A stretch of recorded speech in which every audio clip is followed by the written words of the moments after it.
Hello everybody, how are you? I've been kind of staying out videos for a couple days. It seems my cold has still been hanging tough, which again is so unusual for me to have colds. But I want to talk to you today about fear. I was talking to somebody just a little bit ago about fear, and they're like, Karen, you seem fearless. I'm like, absolutely not. I'm not sure anybody's fearless in this world. I think there's areas in our life that we're fearless about because we're so comfortable in that zone that fear doesn't stand a chance because it's where we live in. It's where we operate in. It's when we step out of that comfort zone and try something new where the fear kicks in. And I'd have to say my biggest fear is allowing fear to win. And that plays out all the time. It played out with my book. It took me 4 years to write, and then when I finally finished it, it was like I have to finish it because I was able to conquer the fear. It was like doing Facebook Lives for the first couple times. You have to push through the fear of, oh my God, I look doofy, today my hair, at least I have makeup today. Don't have, my hair is still train wrecky, but at least makeup. That you push through that fear, that, I feel it and I understand it and I keep going. Because I always think that I need to stay one step ahead of the fear. Because the day I allow fear to win is the day I don't live out my dreams. And I'm not saying fear hasn't beat me, because fear has won. Fear does sometimes win, but I like to think it just won that round. It just won that one moment in time that I was able to go back and reset and say, okay, no, I can't allow this. This is too important to me. Now, sometimes you pick a dream or you pick a goal and you start going for it and fear kicks in and you stop and you realize, well, was that fear or was it a goal I really didn't want to go after? Because it's not really, that wasn't my dream. My dream's over here. So sometimes, but I don't think that's allowing fear to win. I think that's the universe saying, well, let's think about this. Before you put all your time and effort into this, is this what you want? Because as soon as you find out what you want, the stars will align. I mean, as my book has come out, I am blessed and so grateful for the people that have walked into my path to help me. Because there's a lot of things you don't know. I mean, I've never published a book. Well, I published another one, but not like this. I've never published a fiction book. Self-help books, I think, are easier to sell because people are looking for an answer, and the book provides a great answer. A fiction book, this provides an answer, but it's more in a parable form, so it's a little bit different for me.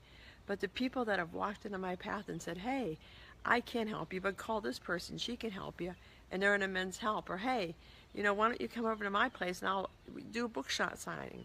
I'll bring, 50 of my closest friends and you do a book signing. It's amazing. So I guess the point is, don't let the fear win. Make that your number one fear.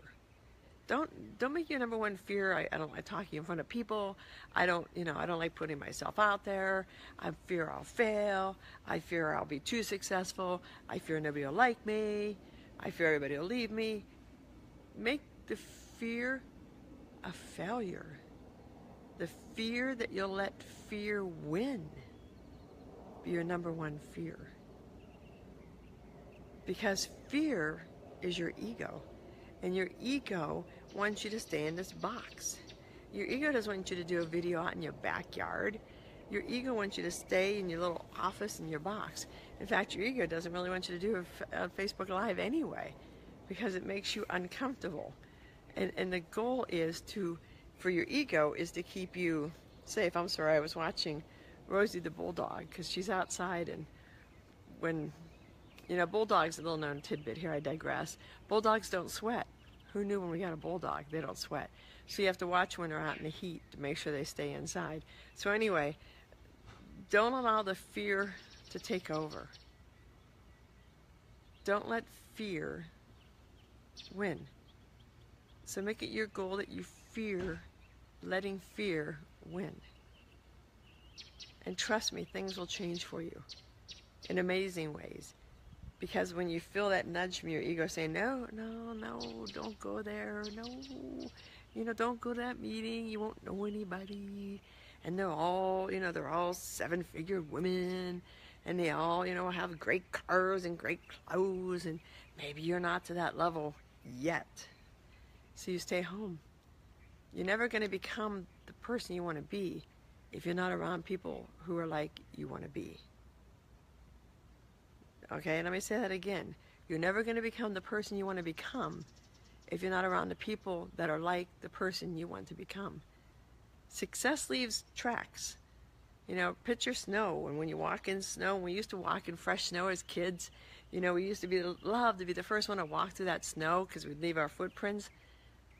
And then think of snow the next day when everybody's walked through it and everybody's taking the same path because somebody's already trailed it on. You're like, well, I'll just follow on their feet so I don't get all my boots all wet. That's success. Everybody follows the same path.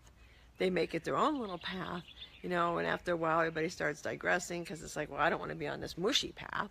I want to be on my own path. But it leaves tracks, it leaves clues. And the only way to learn what you want to do and be, and the steps to do it, the least steps to accomplish it, is to hang out with successful people. The only way to hang out with the people that are doing what you do is to never let fear win. Okay, again, I'm Karen Barno. I guess I didn't say it at the beginning. If you have any comments, post them below. If you like this, give me some hearts in that. Also, love for you to get the Blue Rose Bookstore, The Gift of Why. It's a story of a woman who's trying to put meaning and understanding into her awful childhood, and to figure out how to heal the childhood memories that have just left her soul damaged, so she could become the woman she really wants to be. I mean, her life on the outward is incredibly successful, but inwardly she's doing a churn and burn. I know a lot of you guys can relate. Get the book. It's on Amazon.com. Jump over to my website if you have any questions. Talk to you guys later. Have a great day. Bye-bye.